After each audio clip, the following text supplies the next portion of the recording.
Alors, on a eu d'abord comme réponse, alors c'est pas dans l'ordre, hein, c'est par courrier, donc lutte ouvrière, donc, qui est la candidate Nathalie Arthaud, donc Monsieur le maire, suite à votre lettre du 11 avril dernier, je vous confirme que je considère que la SNCF doit être un service public et qu'en conséquence, je suis tout à fait pour qu'il y ait une halte ferroviaire dans la commune d'Alten-les-Palus. Nous avons eu le NPA, le nouveau parti anticapitaliste, donc, qui a écrit, par votre courrier du 11 avril, vous nous informez du souhait des citoyens de votre commune qu'une halte soit instaurée à Alten-les-Palus à l'occasion de la réouverture de la voie ferroviaire Avignon-Carpentras. Le NPA est très favorable au transport collectif et particulièrement par voie ferrée. La réouverture d'une ligne désaffectée est une bonne nouvelle et participe à la démarche visant à limiter les émissions de gaz à effet de serre favorisant le réchauffement climatique.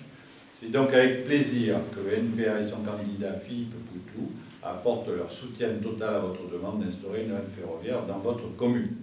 Un mail de Nicolas Dupont-Aignan, donc qui est candidat, que la réponse est un peu curieuse, mais vous allez en prendre connaissance. Monsieur le maire, j'ai pris attentivement connaissance de votre demande, que j'imagine parfaitement fondée. Néanmoins, dans la position qui est actuellement la mienne, celle d'un candidat à la présidence de la République, vous conviendrez que je n'ai aucun pouvoir d'influence sur les services de l'État d'une manière qui permette de faire avancer votre affaire. Ce que je peux faire en revanche, c'est prendre l'engagement devant vous et vos administrés de demander solennellement au ministre concerné, si je suis élu, d'étudier favorablement votre demande de halte ferroviaire dans votre commune. Dans cette élection présidentielle, je suis le seul candidat à être maire. C'est pourquoi je suis particulièrement sensible à votre action. Bravo pour votre mobilisation en faveur de vos administrés du Front de gauche, donc, qui est représenté par Jean-Luc Mélenchon.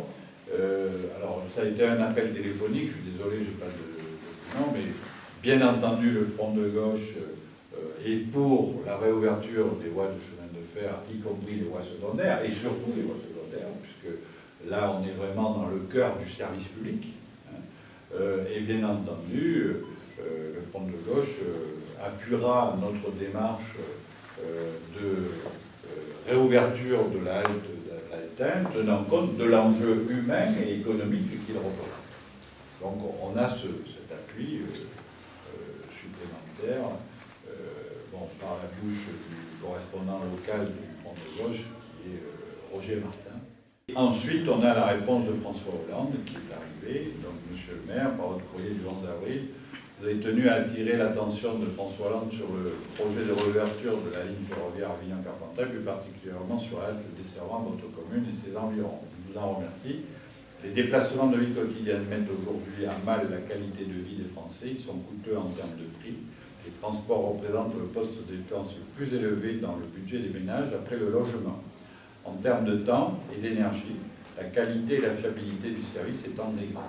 Les transports sont pourtant indispensables pour relier à la fois quotidiennement les citoyens à la ville, à l'emploi, aux services publics, mais aussi les territoires entre eux et à plus grande échelle la France au reste de l'Europe. La première des priorités est donc pour François Hollande l'amélioration de la qualité du service des transports quotidiens et l'aménagement du territoire.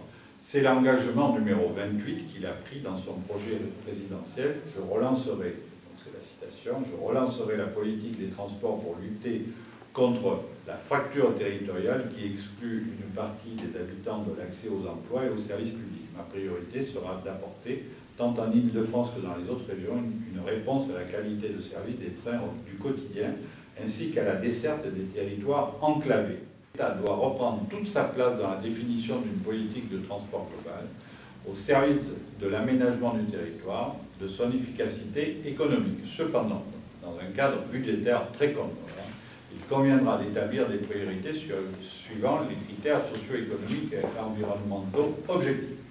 Ainsi, pour ce qui concerne plus particulièrement votre commune, il conviendra d'étudier avec attention le projet de la halte ferroviaire, car il peut représenter un avantage en termes de qualité de vie des habitants d'Alten-les-Palus. Je vous prie de croire, monsieur le maire, etc. Par ailleurs, j'ai eu, parce que vous savez que François Hollande a une amitié particulière pour Alten-les-Palus, puisqu'il y est venu plusieurs fois. D'ailleurs, le démarrage de la campagne en faveur de François Hollande dans le Vaucluse s'est déroulé il y a 1 an et demi à Alten-les-Palus, qui est venu, et ce sont 300 Alténoises et Alténois qui l'ont accueilli, en compagnie du président du conseil général, de tous les responsables politiques du département.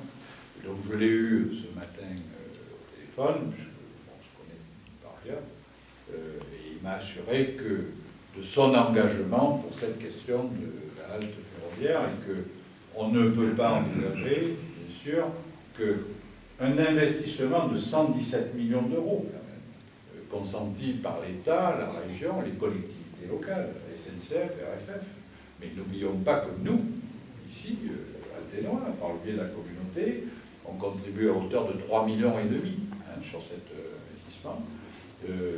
Il n'est pas concevable qu'un surcoût de 350 000 euros, 117 millions 350 000 euros, ne puisse pas trouver une solution.